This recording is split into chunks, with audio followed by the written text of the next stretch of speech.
Dios tiene una causa, Dios tiene algo que lo hace ser, o sea, no entendiéndolo como la potencia externa, que es algo que se rechazaba, que ya habíamos comentado, sino en todo esto, en toda la sustancia, en todo lo que terminamos conectándonos por la red causal, Dios, entendido como naturaleza, ¿tiene una causa? Esa era mi pregunta. No sé si se puede responder ahorita o más adelante.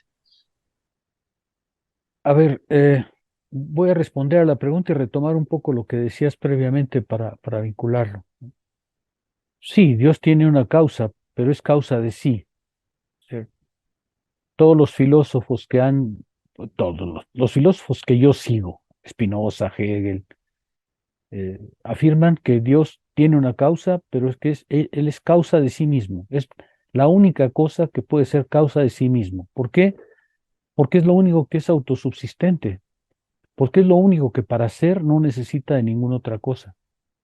Todos los seres finitos que somos nosotros, somos seres causados.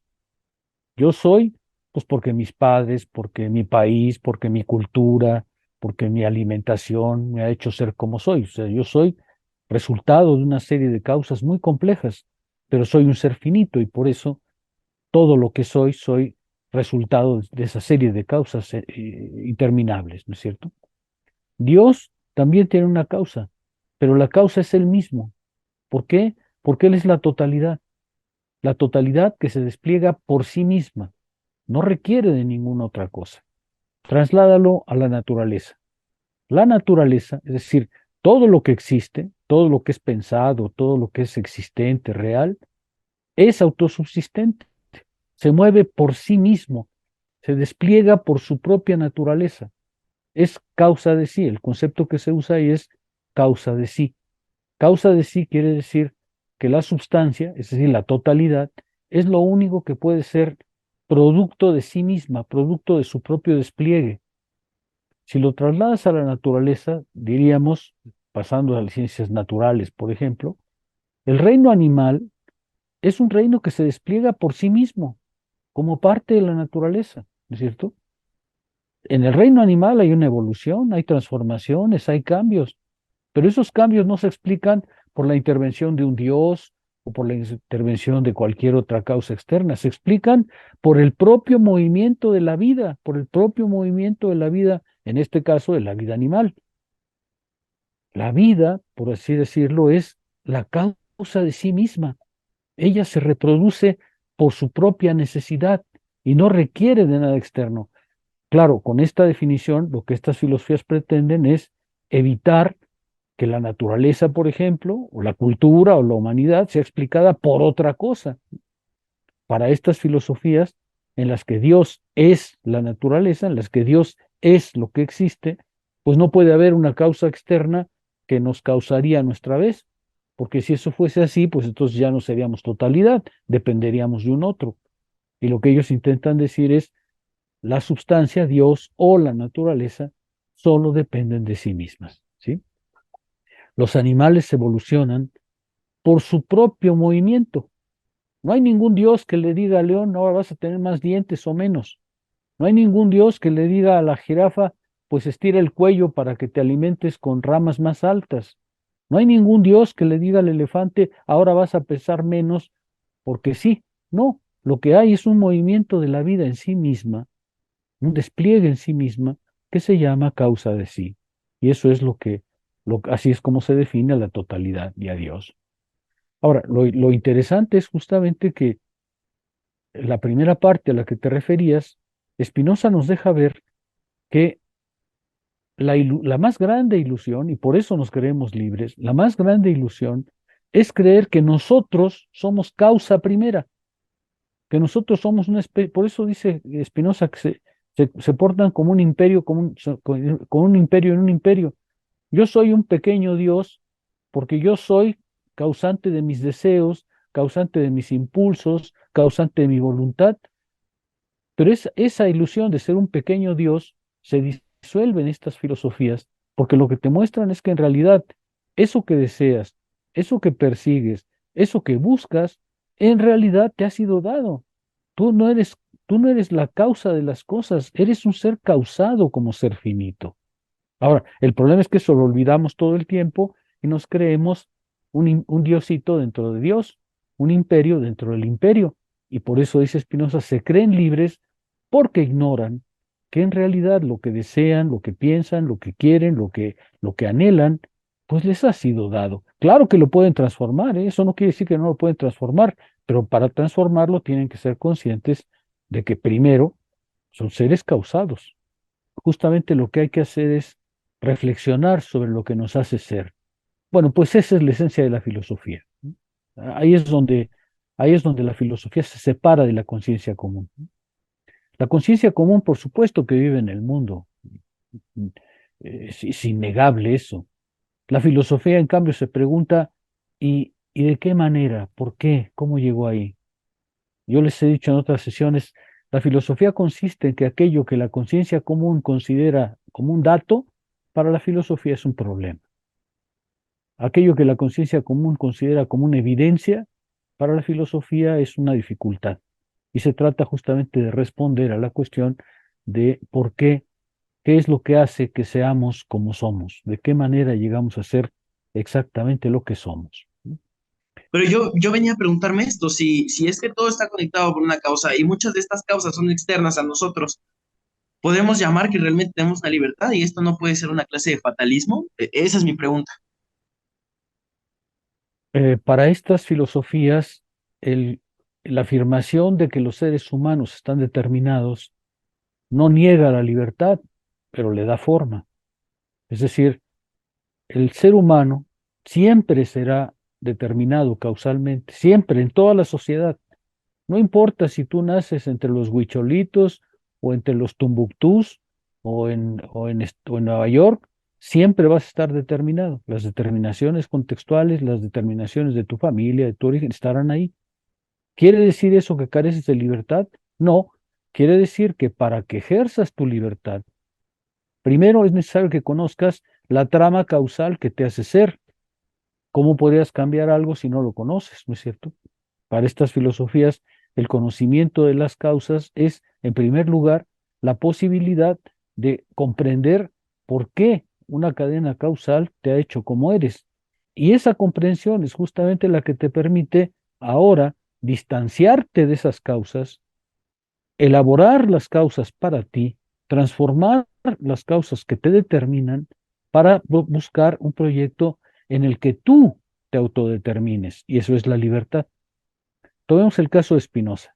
Spinoza, como todos, fue perfectamente resultado de una trama causal, pero su pensamiento, y esta es justamente la fuerza del pensar humano, le permite tomar una distancia de esas causas, tomar una distancia de sí mismo y elegir para sí un fin, una vida, un proyecto, el proyecto de la contemplación, de la felicidad, de la búsqueda intelectual de Dios. Eso es exactamente la libertad. La libertad no consiste en que te libres de las causas para ser un ser incausado, para que digas, ya nada me produce a mí, sino libre quiere decir, voy a determinar por mí mismo, a través de mi reflexión, cuáles son las determinaciones que elijo para ser como quiero ser. Eso es la libertad. La libertad existe, pero existe en un mundo determinado. La libertad existe en un mundo que tiene de todas maneras la condición de sujetarte. Nunca dejarás de ser sujeto, pero quiere decir que eres libre cuando eliges por ti mismo las determinaciones que te sujetan. Cuando vamos a hablar como Rousseau, cuando te obedeces a ti mismo y ya no obedeces a las causas que desde fuera te fueron dadas sin que te percataras. Todas las filosofías helenísticas piensan que la libertad existe porque el ser humano es capaz de darse a sí mismo la forma de vida que quiere tener. Es capaz de actuar sobre sí mismo para construir eso que ellos llaman la estatua, la obra de arte de uno mismo. Cuando Plutarco dice, haz de tu vida una obra de arte, está diciendo, tómate a ti mismo por objeto y date la forma que debes darte. Claro que tienes que tener una forma. No existen seres sin forma. Creer que la libertad consiste en no tener forma, pues, es absurdo. Claro que vas a tener una forma, pero será la forma de vida que tú elijas darte como una obra de arte. ¿Sí queda claro?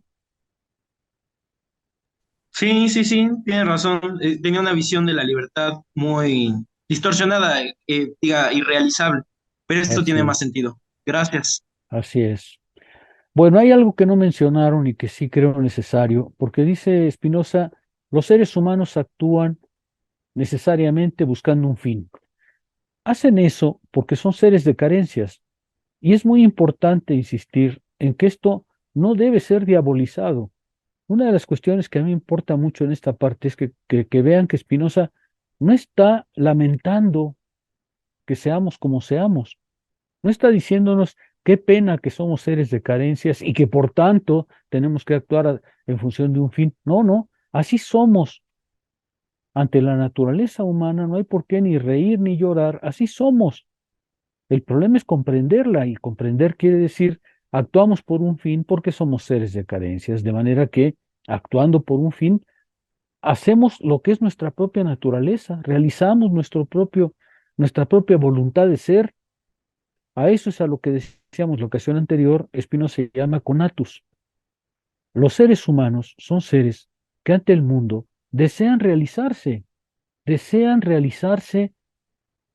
completándose, desean, como son seres de carencias, como son seres que de todas maneras son limitados, buscan trascenderse, buscan trascenderse cuando se alimentan, es decir, salen de sí para satisfacerse, buscan trascenderse cuando buscan un vestido, buscan trascenderse cuando buscan una habitación, buscan trascenderse cuando buscan un compañero o una compañera.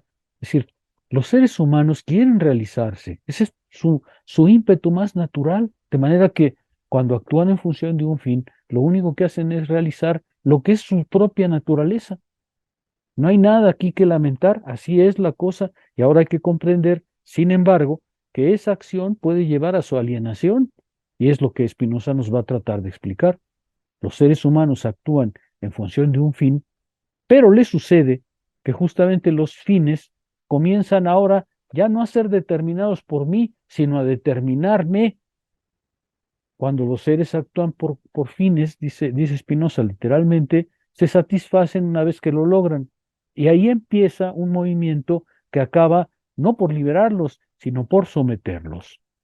Vamos al texto ya directamente. Dice Spinoza en la página 110.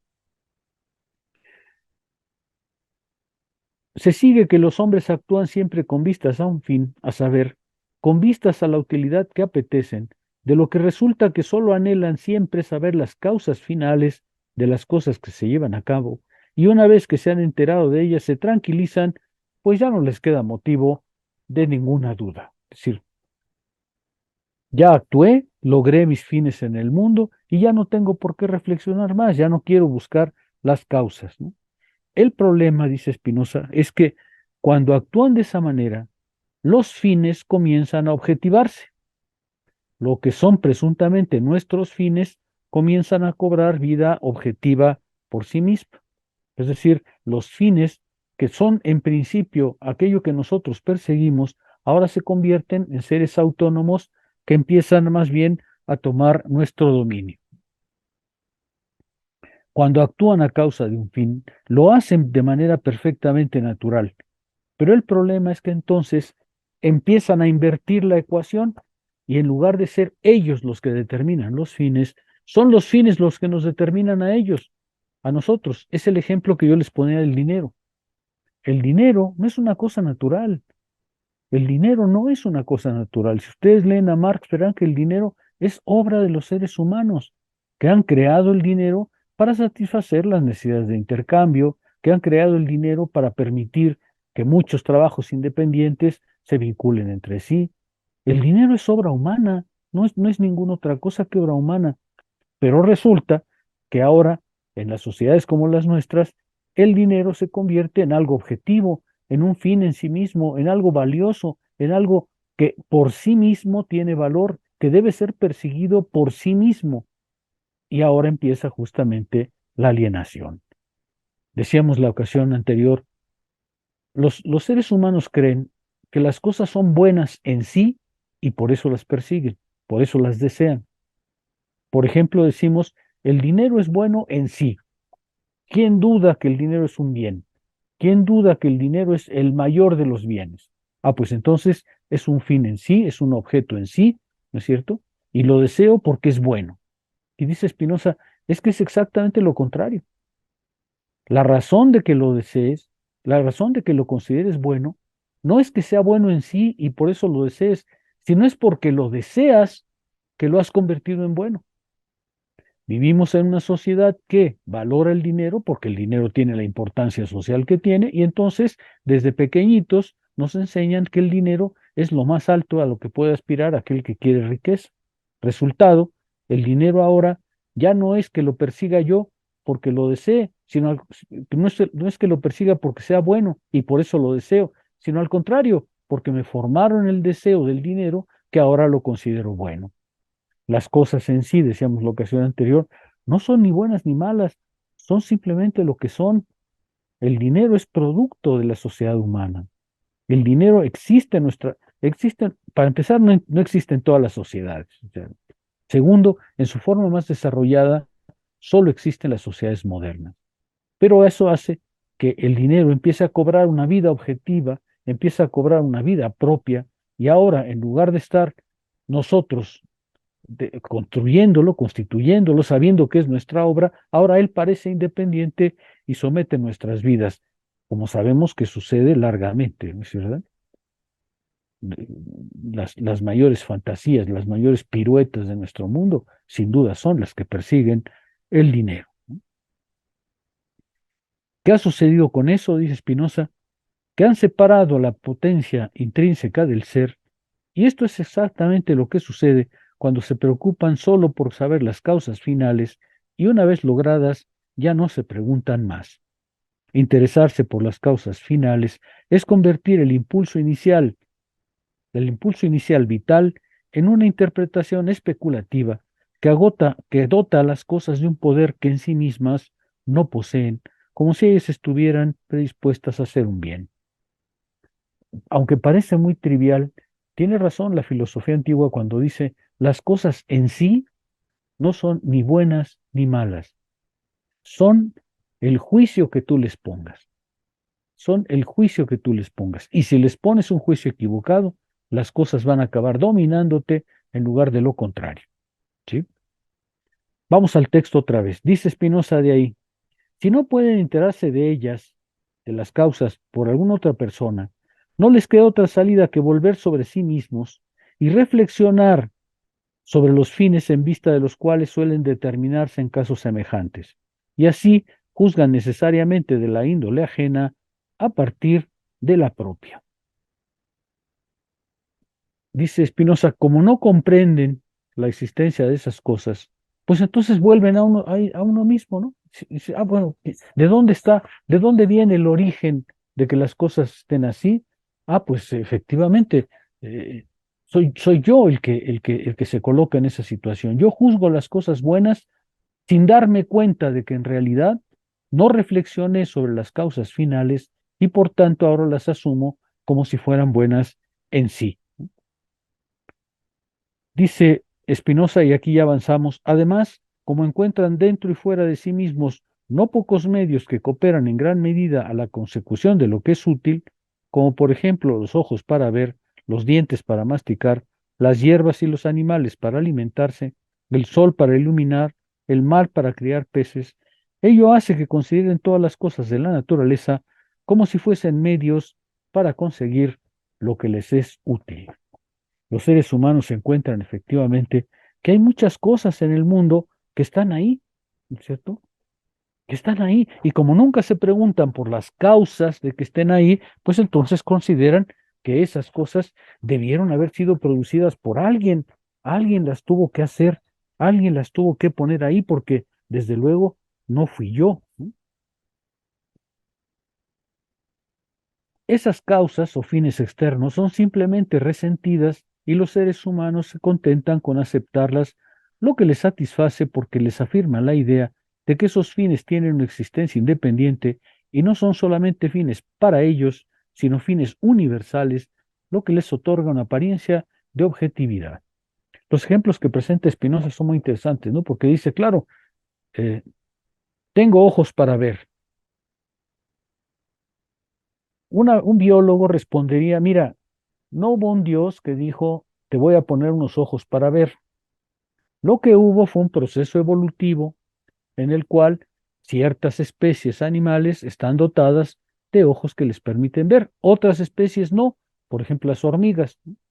Todas las hormigas son ciegas.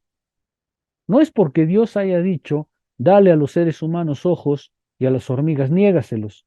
Es simplemente que la naturaleza, en su propio desenvolvimiento, en su propio devenir, en su propio auto causarse, pues hace que las especies estén dotadas de ojos y otras no. Algunos ojos sirven para ver de cierta distancia, otros para ver a cierta distancia. Los ojos de un leopardo son mucho más agudos que los ojos humanos. Los ojos humanos son mucho más agudos que los ojos de los topos. Cada uno de nosotros viene dotado por el movimiento de la naturaleza de ojos de visión y de percepción. Ahora, como los seres humanos de repente dicen, ¿y quién produjo los ojos? ¿Quién, para qué están los ojos? Qué es lo qué es el fin que fue necesario llenar para que existieran ojos? En lugar de pensar simplemente, es el movimiento de la naturaleza el que ha dotado a unos de ojos y a otros no, tendemos a pensar que hay alguna razón, que hay alguna causa, que hay alguna fuerza por la cual fuimos dotados de ellas, ¿cierto? Claro, los ejemplos que elige Spinoza son interesantes porque dice, claro, si no tuviéramos dientes, pues tendríamos que comer otra cosa, ¿no es cierto? Si no tuviéramos los dientes caninos, no podríamos comer carne. Si no tuviéramos los dientes molares, no podríamos comer una cierta cantidad de productos. Entonces tendemos a pensar, bueno, ¿y con qué fin me dieron los dientes? ¿No es cierto? Cuando en realidad la respuesta es la naturaleza en su propio despliegue ha creado a cada uno con cierto tipo de dientes. A los seres humanos no les puso los dientes de los leones, a los leones no les puso los dientes de los seres humanos, porque si les hubiera puesto a los leones los dientes de los seres humanos, pues tendrían que comer lo mismo que nosotros y no podrían comer cebras o a la mamá de Bambi. ¿Sí ven lo que Spinoza está diciendo, Héctor? Sí, parece ser que esto va contra el argumento del diseño inteligente, ¿no? De que entonces todo fue creado por algún fin, o sea, esta teleología. Y parece que se apega más a las teorías modernas de la evolución, ¿no? Como el Por supuesto. neodarwinismo, en este sentido de que, por ejemplo, los osos polares, que fue por una mutación genética al azar, que bueno, entonces su pelaje se volvió transparente y entonces así es como pudieron sobrevivir con mayor facilidad, ¿no? Pero no es que se les haya dotado ese pelaje para que pudieran sobrevivir, sino simplemente fue una cuestión de la mutación genética que lo permitió avanzar y por eso es que la naturaleza es como es, no porque fuera diseñada de alguna manera, de alguna manera. Así es, lo que Spinoza está diciendo es, ve el mundo racionalmente, como lo ve la ciencia, y no veas el mundo teleológicamente, como lo ven los curas, ¿no? O como lo ve la religión, ¿sí? Fíjense ustedes, lo que sucede es que aquí empieza a aparecer un mecanismo bastante curioso. Como los seres humanos encuentran muchas cosas que les son útiles, tienden a pensar que alguien los debe haber producido. Y como ellos no los produjeron, aquí lo que hacen es proyectar otra vez el problema de los fines, ¿no? En lugar de preguntarse por qué la naturaleza actúa como lo hace de manera natural, se preguntan ¿y con qué fin? Esa pregunta ya está mal formulada, porque va a invertir efectivamente la relación que guardamos con el mundo. Dice Spinoza, y puesto que saben que esos medios han sido encontrados, pero no dispuestos por ellos, han tenido así un motivo para creer que hay algún otro que ha dispuesto dichos medios con vistas a que ellos los usen. ¿Sí? Aquí ya empieza la inversión, aquí ya empieza literalmente la inversión. Se ha creado pues un marco interpretativo en el que los seres humanos se encuentran, por una parte, en la garantía de su estatuto de seres libres, en la realidad, en la medida en que el mundo que ellos mismos han proyectado y han objetivado sus propios fines, es omitido, y es cuando no han podido hacerlo ellos mismos porque, desde el principio, ellos mismos habían renunciado al dominio de sus deseos y habían dejado que esos deseos se desarrollaran de manera autónoma y les dictaran sus leyes, leyes que los alienan, mientras que se figuran que son ellos quienes dominan las cosas. Aquí ya empieza la inversión. El ser humano no se ha dado cuenta que en realidad él ha producido esas cosas. tiende a creer que le han sido dotadas, que le han sido producidas por otros. ¿Por qué? Porque lo que ha hecho es entregar sus deseos a otros, entregar el deseo a otra fuente, entregar el impulso creador a otra fuente. Ha renunciado a la idea de que el mundo es mundo por su obra y en cambio ha aceptado la idea de que el mundo es mundo por obra de otro, por obra de una fuerza espectacular a la que va a llamar Dios, justamente porque ha renunciado a sí mismo. En lugar de colocarse él como el productor del sentido de las cosas, como el productor del sentido de todo lo que existe, ahora el productor de todas las cosas es una fuerza externa, es alguien que deseó crear algo, un impulso mucho mayor que el nuestro, porque lo que creó es un mundo infinitamente más grande que nosotros, mucho mayor, mucho más poderoso que nosotros, que es el que en realidad impuso al mundo una finalidad. Por eso se llama el prejuicio finalista, porque hemos permitido que el mundo ahora aparezca como la finalidad de alguien, la finalidad de un otro, la realización de un otro, la manifestación de un otro. En lugar de ver a la naturaleza en su despliegue natural, ahora lo vemos como producto de otras cosas. Y esos son justamente los dioses.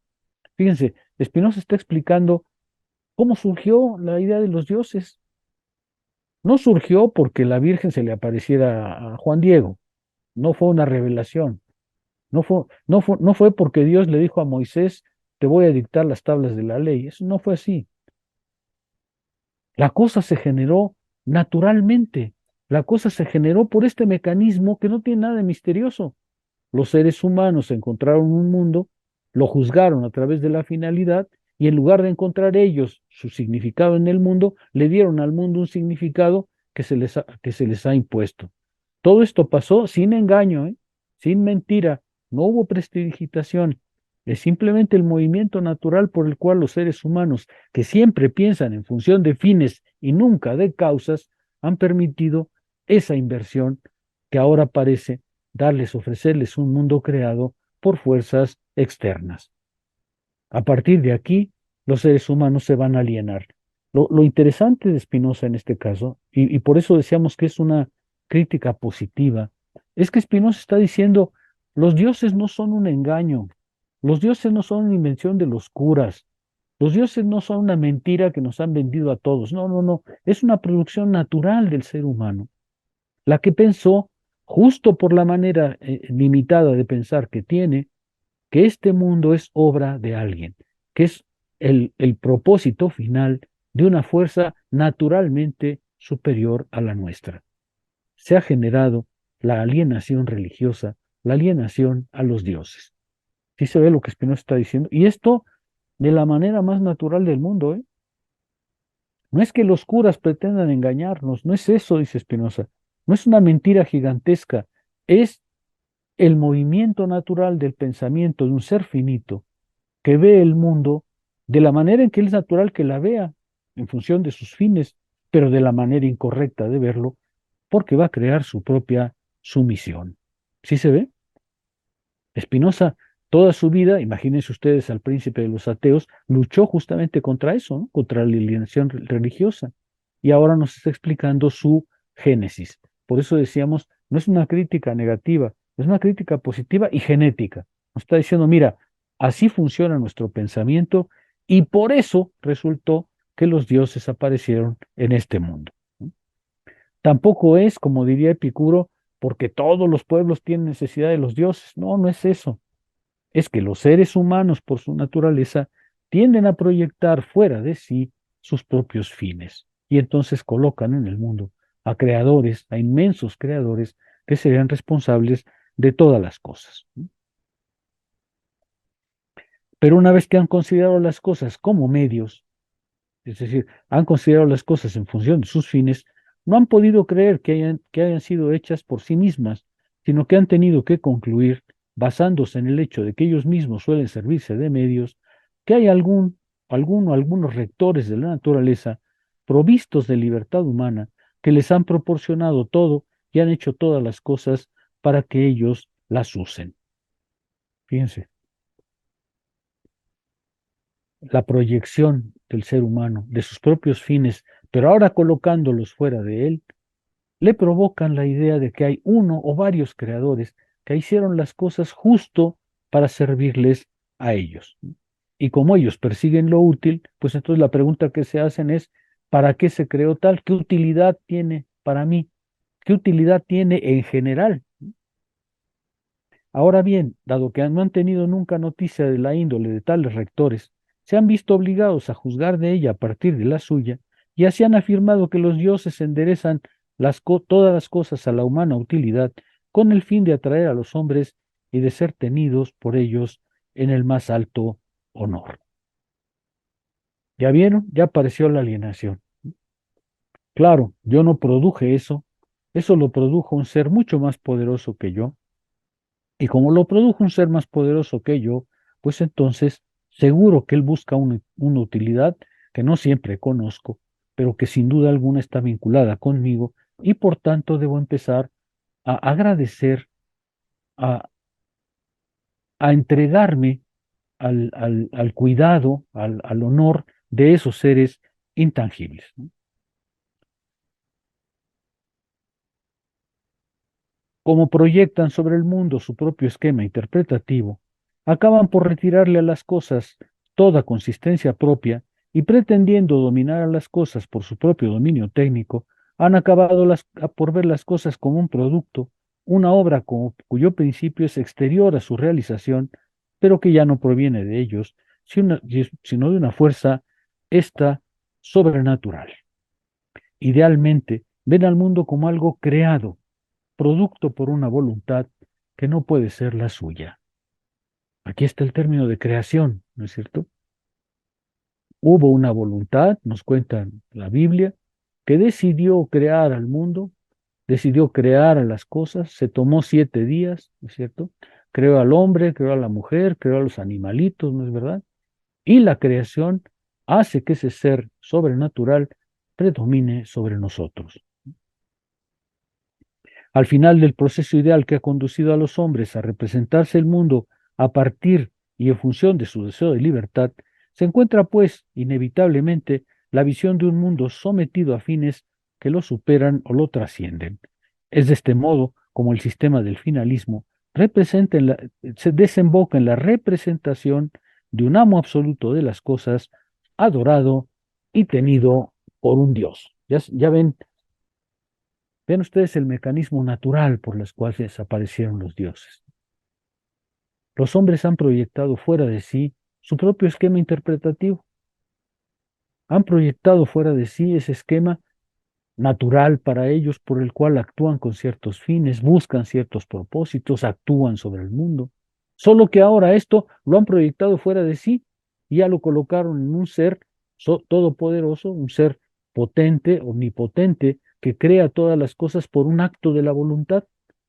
Se ha antropomorfizado, se dice antropomorfizado, es decir, le han dado forma antropomorfa a Dios, ¿no? Ahora es una voluntad, solo que es una supervoluntad, que impone sobre nosotros sus deseos. Spinoza está ofreciendo aquí, en pocas líneas, el mecanismo por el cual se han formado espontáneamente en el espíritu humano las creencias religiosas apoyadas en la ilusión finalista, a fin de reconocer en éstas el carácter ficticio de este encadenamiento de representaciones, y que ha llevado a los hombres a creer las cosas más extraordinarias y fantásticas, siguiendo una vía de una lógica tanto más coercitiva en la medida en que procede de razones ignoradas y como tales incontroladas.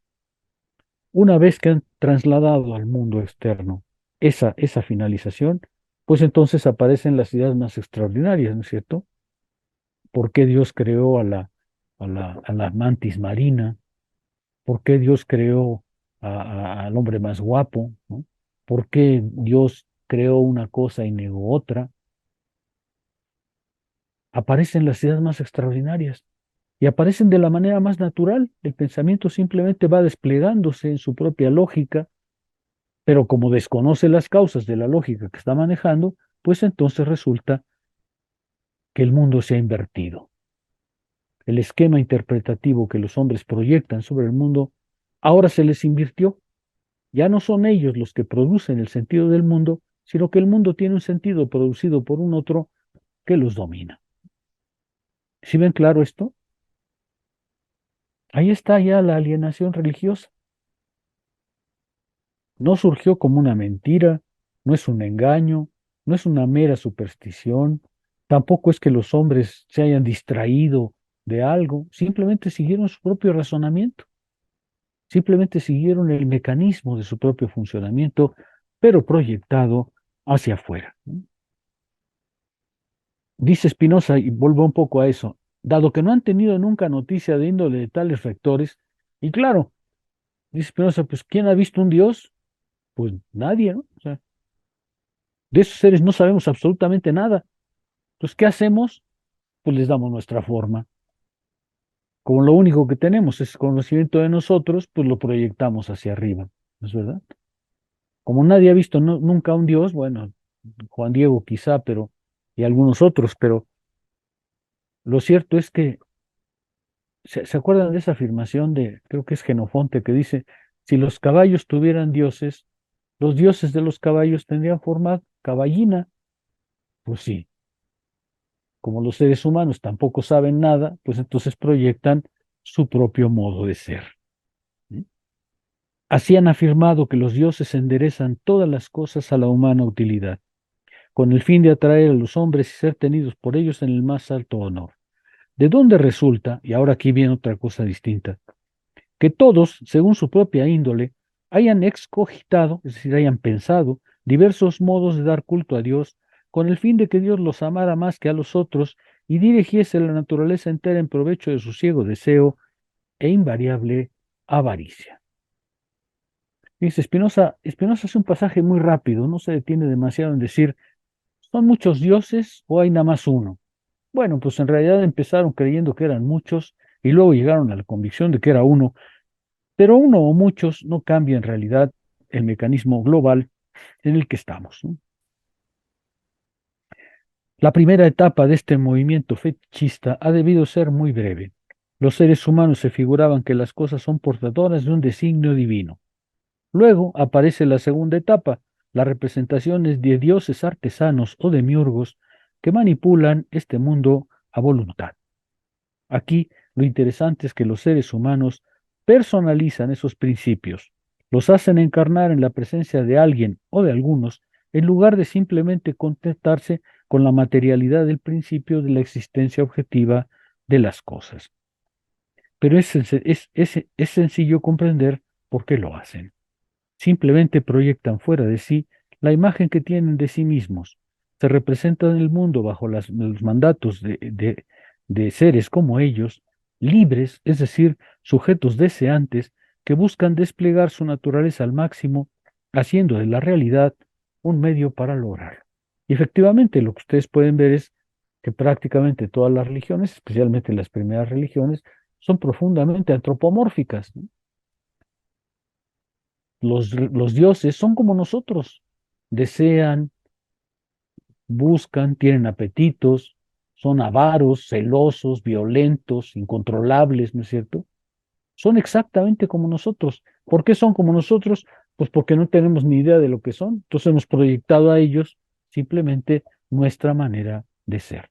Los hemos antropomorfizado, es decir, les hemos dado simplemente las mismas características que nosotros.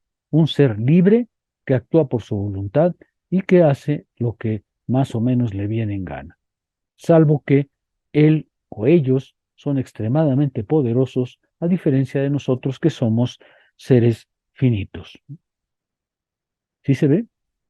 Ya apareció la sujeción, el prejuicio que Spinoza quería remover. ¿Se acuerdan que la pregunta con la que inició esto es, ¿por qué si ya les expliqué cómo es Dios, que es naturaleza, que tiene su propia necesidad, que tiene un impulso por sí mismo, que no actúa por sus pistolas, sino que actúa por su propia necesidad, que la potencia de Dios es exactamente igual a su existencia, que no hay nada en él que sea simplemente arbitrario, porque el mundo no es más que su necesidad, es decir, la naturaleza no tiene más que su propia necesidad? Si ya les expliqué esto, ¿por qué no logran comprenderlo? Pues aquí ya está el prejuicio. No logran comprenderlo porque el mecanismo de interpretación que ponen sobre el mundo los lleva a una idea completamente distinta. Llegan a ese prejuicio de la manera más natural, pero ese prejuicio se les impone ahora como una absoluta congruencia, como un esquema interpretativo para todo el mundo. Ya no pueden comprender el discurso de Spinoza, porque el discurso de Spinoza es el discurso de la razón, mientras ellos viven en el discurso de la imaginación. Imaginan que son libres, imaginan que Dios también es un ser libre y que por tanto hace y deshace de esa manera. Los han hecho como nosotros y por tanto, ahora, dice Spinoza, los seres humanos van a entrar en otra locura. Ahora algunos seres humanos van a tratar de ingeniárselas para que esos dioses, que son producto de su imaginación, los quieran más que a los demás. Ahora los hombres van a empezar a competir para ver qué hacer, qué disparate hacer, para que Dios los quiera a ellos más que a los otros. Entonces hay que hacer plegarias, hay que hacer sacrificios, hay que hacer eh, ascetismo, ¿no? Hay que ser verdaderos atletas del ascetismo, hay que hacer de tal manera que mi presencia, mi existencia plazca a Dios, para que así Dios me reciba a mí en primer lugar y luego a todos los demás que no son como yo. Acaba de aparecer entre los mismos hombres una permanente lucha, y dice Spinoza, en plena avaricia, porque lo que ellos desean es ser más amados que los otros por los dioses, los que los hace formar las ideas más extravagantes del mundo. ¿No es verdad? A ver quién es capaz de hacer las locuras más grandes, pero que todas ellas plazcan a Dios y entreguen su vida a eso. ¿Sí? Entonces, Claro. mi pregunta es eso, si la crítica de Spinoza trasciende hasta el pensamiento de todos los tiempos, hasta nosotros, o se queda solamente al tiempo de él. No, Spinoza está dando cuenta de la religión como la vivimos hoy. Ahora, la cuestión es, tu comentario es interesante porque obviamente el desarrollo del espíritu humano, pues ya no acepta al Dios medieval, está claro, ¿no? Se le ha tenido que racionalizar, se le ha tenido que dar elementos racionales porque nuestro mundo, pues ya no acepta a un Dios de esa manera. A ver, déjame decirlo de una manera más simpática. Eh, yo les decía una vez, creo que a ustedes ya, ¿alguno de ustedes creería hoy en Huitzilopochtli? Es decir, tendrían cada uno de ustedes que cortarse para sangrarse algunos días, luego en un cierto tiempo tenemos que sacrificar un cierto número de jóvenes y de jovencitas, sacarles el corazón, llorar 5 días consecutivos porque el mundo estaba a punto de acabarse. Esa es la religión en Huitzilopochtli. ¿Alguno de ustedes hoy cree en Huitzilopochtli? Por supuesto que no. ¿Por qué? Pues porque ese Dios ya no va acorde con el espíritu que tenemos, ¿no? Porque ya no puede ser, o sea, un Dios de esa naturaleza ya no coincide con el concepto de dignidad que tenemos de los seres humanos, con lo que hemos aprendido de nosotros mismos. Nuestros dioses, y esto Hegel los sostiene muy, muy bien, nuestros dioses son exactamente como nuestro concepto de seres humanos, tienen que ser así. Y por eso el concepto de Dios se ha modificado profundamente, en eso tienes razón, pero en el fondo sigue siendo la misma historia. En el fondo no deja de latir esto que Spinoza nos está diciendo, ¿cierto? Si tú crees en el origen bíblico de las cosas, pues estás en la misma ilusión que Spinoza está denunciando. ¿Sí? Ves al mundo no racionalmente, sino teológicamente. Eso es lo que está diciendo Spinoza. Claro, el Dios que nosotros hoy podemos respetar en las iglesias, pues ya no es el mismo. De hecho, déjame darle una vuelta porque hay libros muy interesantes que describen la historia de Dios. Parece una cosa sorprendente, ¿no? Pero es que sí hay una historia de Dios. Por ejemplo, podemos mostrar muy bien cómo, por ejemplo, la misma religión cristiana ha hecho énfasis en diferentes aspectos de Dios, ¿no? Por ejemplo, cuando la conquista en México, era necesario no un Dios colérico y vengativo como el de los herejes del siglo XII. Era necesario un Dios bondadoso, un Dios que perdona, un Dios que incluye. Y por eso, por ejemplo, en nuestro caso, la importancia no se le dio a Dios, sino a la Virgen. ¿Por qué? Porque era más fácil alimentar el sentimiento religioso de la madre Es decir, de la madre protectora, de la madre que cuida, de la madre que se ocupa de sus hijos. Es decir, había que elegir la parte bondadosa de la religión. En otros momentos, en cambio, hay que elegir la parte violenta de la religión. Dios castiga, Dios no permite que hagas cualquier cosa. De repente sabe que se acuerda que es omnipotente y todopoderoso y se vuelca contra ti. O sea, la religión siempre ha usado esas diferentes facetas de acuerdo con el momento en que está viviendo, ¿no es cierto? No es casual que nosotros adoremos a la Virgen de Guadalupe, del mismo modo que no es casual que esa misma imagen la hayan proyectado en prácticamente todas las colonias españolas. Todas las colonias españolas adoran más a la Virgen, a diferentes vírgenes, porque lo que hacía la iglesia era mezclar vírgenes. Hay trabajos antropológicos muy interesantes de cómo la Virgen de Guadalupe es una mezcla de una virgen que apareció. En las Islas Canarias existe el mismo mito que aquí. Cuando los españoles conquistaron las Islas Canarias, también hubo un Juan Diego, una virgen que apareció y y órale, ahí está, la madre de los mexicanos. Es decir, eh, el mecanismo por el cual Dios se ha racionalizado, pues también tiene una historia, ¿no? Sí, sí se ve, Daniel. Sí, muchas gracias. Claro que nuestros dioses deben ser a la altura de nuestros conceptos, ¿no? Ya no podemos aceptar. Por ejemplo, cuando vemos a la gente que hace locuras, por ejemplo, como en Filipinas, que ahí sí crucifican el día de la Semana Santa al fulano, ahí sí le clavan las manos. ¿Cómo lo percibimos? A mi juicio, como una insensatez, ¿no? Oiga, no, pues ¿cómo? A poco Dios querría que a usted le claven las manos para satisfacerlo? Si, si es Dios, uno pensaría que eso no es, si es verdaderamente un Dios, pues entonces eso no lo aceptaría, ¿no? Pero ustedes creen que Dios ve con buenos ojos. Hegel se burla mucho de eso, porque ustedes creen que Dios ve con buenos ojos a esos que se arrodillan 5 kilómetros antes de de la basílica y llegan con las piernas destrozadas. ¿Creen ustedes, si él fuera el padre, eso le haría a un hijo? Hegel dice, no, hay formas de adorar a Dios que hoy no suenan irracionales porque ya no están con el concepto de nosotros, ¿no? Por eso les decía que en el caso de Spinoza, por ejemplo, claro que Spinoza cree en Dios, pero no en el Dios de la superstición, no en el Dios de... Él cree en el Dios que es la naturaleza, la totalidad racional de las cosas que son, ¿no? Esa es la diferencia.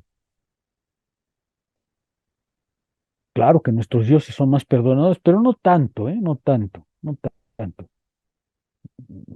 Vean ustedes la experiencia ¿se acuerdan de este disparate que estamos viendo que se llama, esta iglesia que se llama la luz del mundo, me parece, o la luz de Dios? El fulano este que están juzgando en Estados Unidos por violencia contra los niños. Hombre, hombre, cualquiera te hace la gracia de decir que es el enviado de Dios, que él sí es el enviado de Dios y que por tanto hay que rendirle culto. Y el problema es que vemos unos disparates absolutamente impresentables, ¿no? Que no están ya en nuestro concepto. Ya no, ya no está en nuestro concepto simplemente, ¿no? Por eso es que están juzgando al fulano este, ¿no? Él dice que es un apóstol, ¿no? Que su abuelo y su padre y él son apóstoles. Pues apóstol y todo, violentó a unos niños y merece estar en la cárcel, punto, ¿no? Permítame que me detenga porque a lo mejor es un punto sensible para algunos de ustedes, pero eh, la manera de Spinoza de decirnos es, claro que tienes que adorar a Dios, pero racionalmente. Tienes que tener un Dios racional, un Dios que te haga comprender y te dignifique, no que te humille y te someta, ¿no? ¿Cómo la ven? Spinoza les está poniendo enfrente una concepción importante, filosófica de las cosas, que por supuesto contradice y hasta puede lastimar, herir alguno de sus creencias, pero que tiene la perspectiva filosófica de la razón. ¿Cómo la ven? Lo que pasa que yo veo que Spinoza dice que todo se maneja bajo un orden, ¿no? Que ya está establecido por eh, entender las causas de ese orden. Pero yo pienso que, por ejemplo, un asesino ese orden también estaría bien, también entraría dentro de esto que plantea Spinoza. Pues Eso también estaría dentro de ese orden. eh, para Spinoza, como sucede en estas perspectivas, Dios incluye el bien y también el mal, ¿no? Ujú. Un asesino es un mal, por supuesto, desde nuestro punto de vista, pero no ha dejado de ser humano, ¿no? Y a veces eso es muy importante cuando juzgamos, ¿no es verdad? Hay crímenes que parecen abominables, pero el criminal, tan condenable como sea, pues es un ser humano, equivocado, violento, pero un ser humano todavía, ¿no? Y parte de la humanidad, ¿no? La humanidad no puede estar compuesta solo de monjes y de madres Teresas, ¿no? La humanidad está compuesta de lo bueno y lo malo, y lo malo está también el error, la desviación, está como parte del orden, porque si no hubiese desviación, ¿cómo sabríamos qué es bueno? ¿Cómo sabríamos lo que es vivir bien si no tuviéramos también presente el mal, ¿no? Eso es parte de la naturaleza, ¿no? Es parte, es una parte equivocada, sí, es una parte dañina, sí, es una parte condenable, sí, pero es parte de la naturaleza. Son los seres humanos que actúan equivocadamente, los seres humanos que no obedecen a su orden libre y racional y que de todas maneras siguen siendo seres humanos, ¿no? Si no podemos juzgar, no podemos juzgar por un lado lo bueno, que sería Dios, y por otro lado lo malo, que sería, pues quién sabe quién, ¿no? El diablo. Pero eso no puede ser porque Dios tiene que contener las dos partes. La naturaleza humana eh, tiene esas dos partes. Sí, claro. Dice Spinoza, y así este prejuicio se ha tornado en superstición. Ahora ya no es un prejuicio, ahora es una superstición. Ya se ha vuelto un cuadro interpretativo. Ya no es solamente un prejuicio que puedo tener y corregir, sino que se ha vuelto el marco con el cual interpreto las cosas. Ahora se ha vuelto superstición. Ha echado profundas raíces en las almas, lo que ha sido causa de que todos se hayan esforzado al máximo por entender y explicar las causas finales de todas las cosas. Pero al pretender mostrar que la naturaleza no hace nada en vano, esto es, que no hace nada que no sea útil a los hombres, no han mostrado, parece otra cosa, sino que la naturaleza y los dioses deliran lo mismo que los hombres. Es decir, deliran lo mismo que los hombres, porque este ya no es un prejuicio, es una superstición. Y superstición quiere decir, es un marco interpretativo, es un horizonte de interpretación con el cual leemos el mundo, ¿no es cierto? Leemos el mundo desde esa perspectiva y vemos que todo lo que sucede tiene que ser de alguna manera puesto por alguien con algún fin, ¿no? Eh, Vean ustedes la contemporaneidad de Spinoza, ¿no es cierto? Por ejemplo, ahora que vino el COVID, a nadie se le ocurrió, como sí se ocurría, por ejemplo, en la Edad Media, que era un castigo de Dios. Bueno, a algunos sí se les ocurrió, pero fueron tan pocos que no contaron, ¿no es cierto? Vino el COVID y arrasó con más de 5 millones de habitantes de este mundo, muchos más probablemente. ¿Fue un castigo divino? ¿Fue algo que Dios quiso lanzarnos porque nos hemos portado particularmente mal por nuestros desórdenes? Casi nadie lo pensó. Sí, desde luego que hubo quien lo pensó, pero casi nadie lo pensó. ¿Por qué? Pues porque ya no atribuimos eso que ya sabemos que tiene un origen natural, que ya tiene un origen totalmente distinto, ya no lo atribuimos a una voluntad, ¿no? Y sin embargo, hay muchas cosas en las que seguimos siendo supersticiosos, en las que evaluamos las cosas en función de lo que una voluntad pudo haber querido o no frente a nosotros, ¿no es cierto? Y por eso, dice Spinoza, lo que han mostrado es que Dios delira exactamente igual como nosotros, ¿no? Leamos un poco más y vuelvo atrás. Os ruego, dice Spinoza, consideréis en qué ha parado el asunto. En medio de tantas ventajas naturales, no han podido dejar de hallar muchas desventajas como tempestades, terremotos, enfermedades. Entonces han afirmado que ello ocurría porque los dioses estaban airados a causa de las ofensas de los hombres y les inferían o a causa de los errores cometidos en el culto. Vean ustedes, la superstición se convierte en un cuadro interpretativo. Por ejemplo, los emperadores romanos,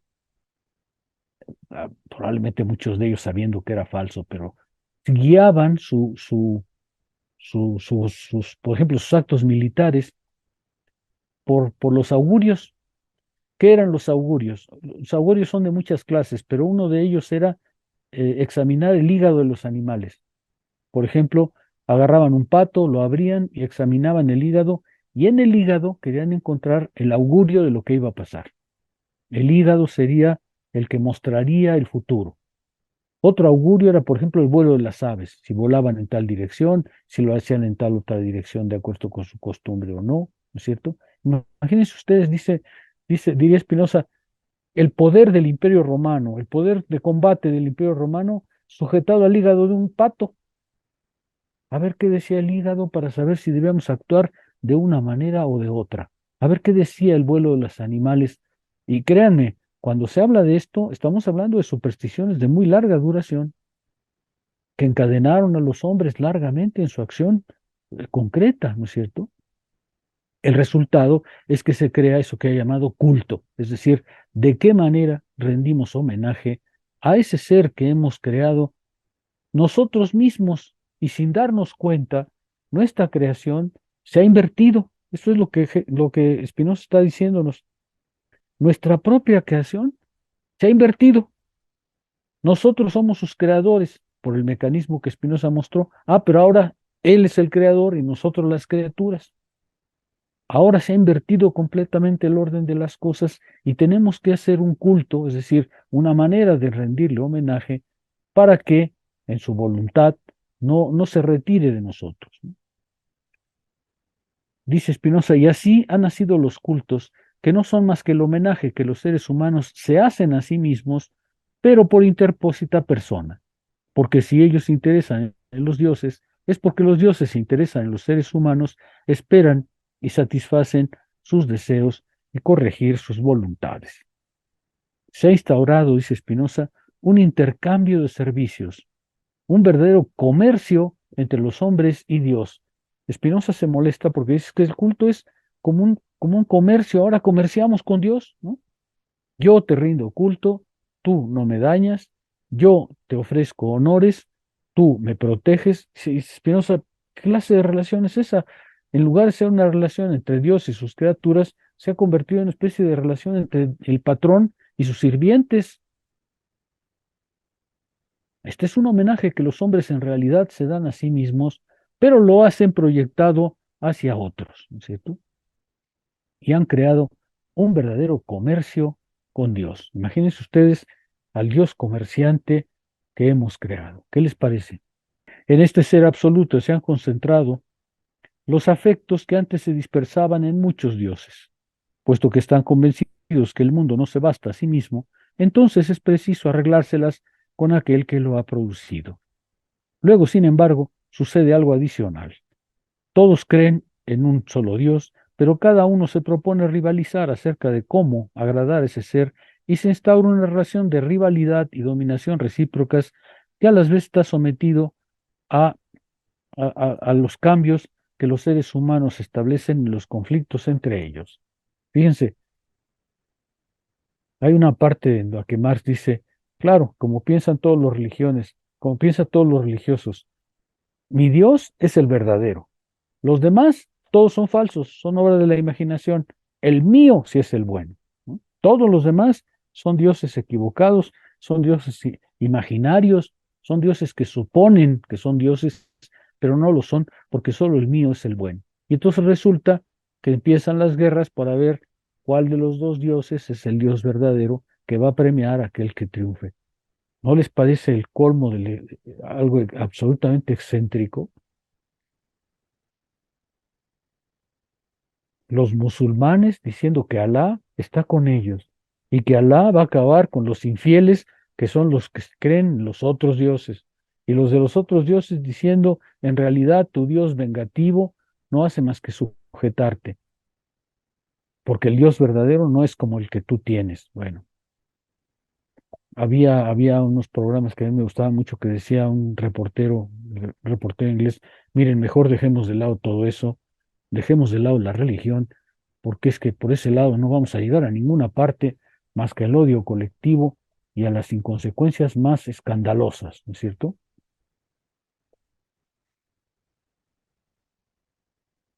Seguramente ustedes se han tropezado con esos programas de televisión de los domingos, generalmente de brasileros o de gente de Sudamérica, que les vende un nuevo Dios, ¿no? Que les vende una nueva religión.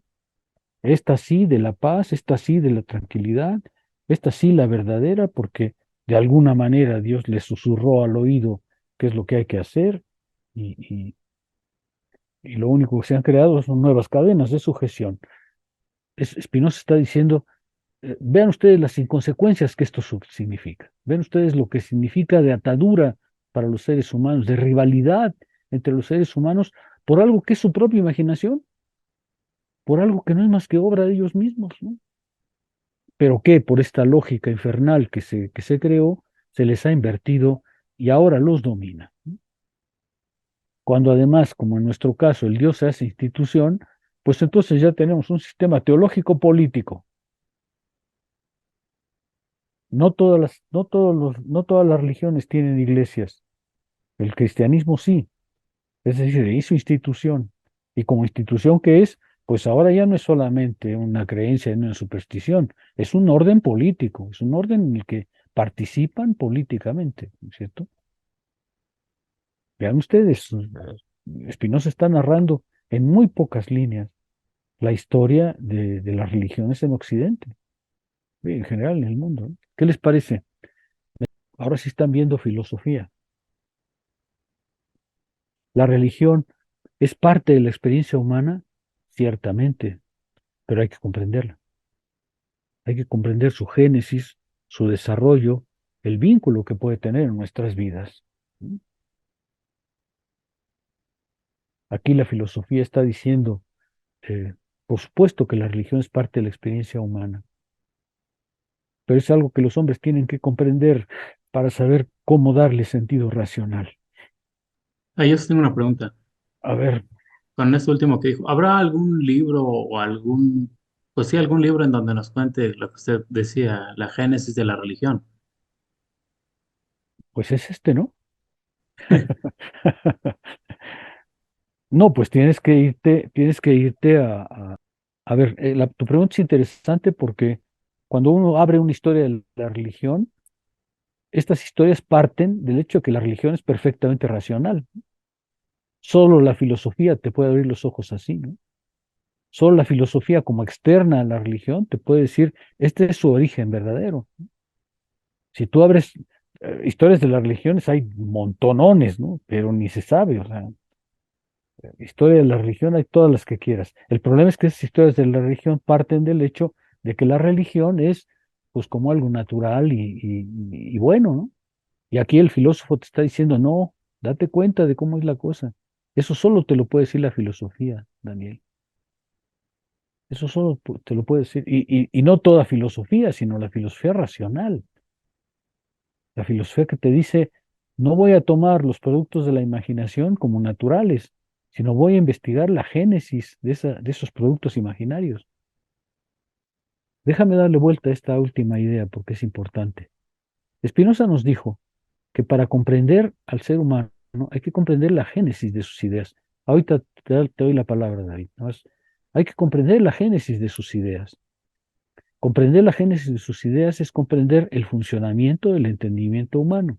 Bueno, pues entre esas ideas, entre el montón de ideas que está en nuestra existencia, están las ideas religiosas.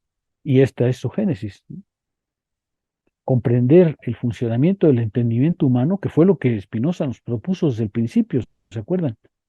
Comprender el funcionamiento del entendimiento humano es también comprender cómo se forman estas ideas imaginativas, estas ideas de la imaginación, estas ideas que no son racionales, pero son verdaderas ideas. No son ideas verdaderas, pero son verdaderas ideas. Eso es lo que nos está probando Spinoza, ¿no?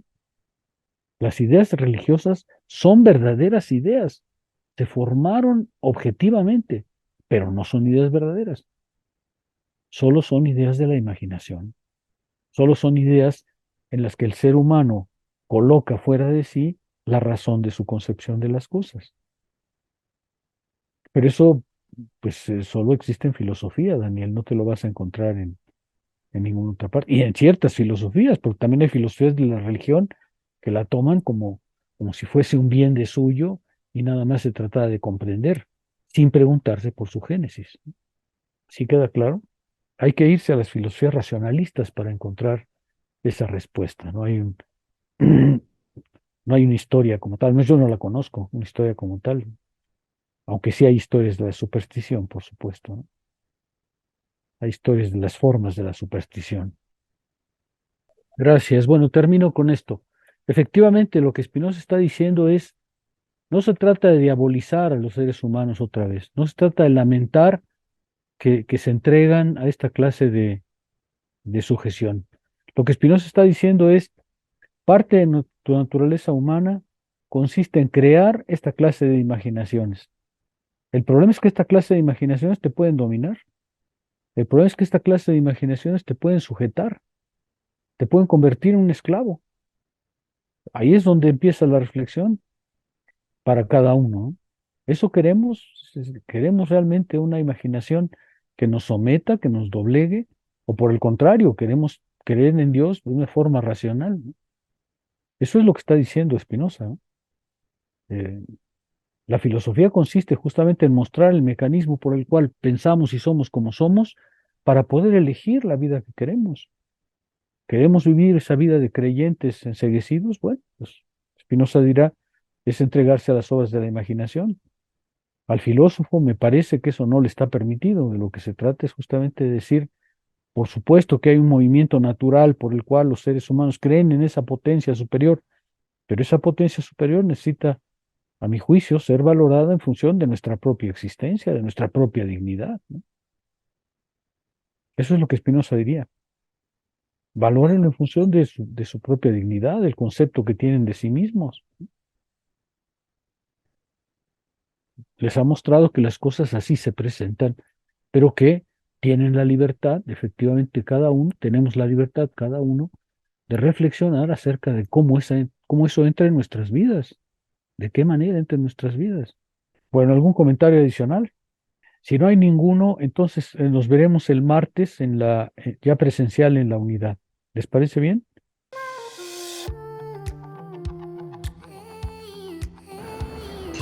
Escape to the genuine Mayan culture at Tulum, Mexico. Casa Bix Abil was inspired by ancient Mayans' way of life, originated in the 12th century. The name Bixabil means, how is your path in life? Those are the words used by Mayans people to say, today in modern culture, hello. The meaning of our place is invite you to reflect your path in life by experiencing the unique Mayan stay. Live in a Bixabil community, feel at home. Our place offers you the opportunity to connect to other people by Mayans experience. Perfect to families and friends for travel. Kids welcome and friends groups until 6 persons by room.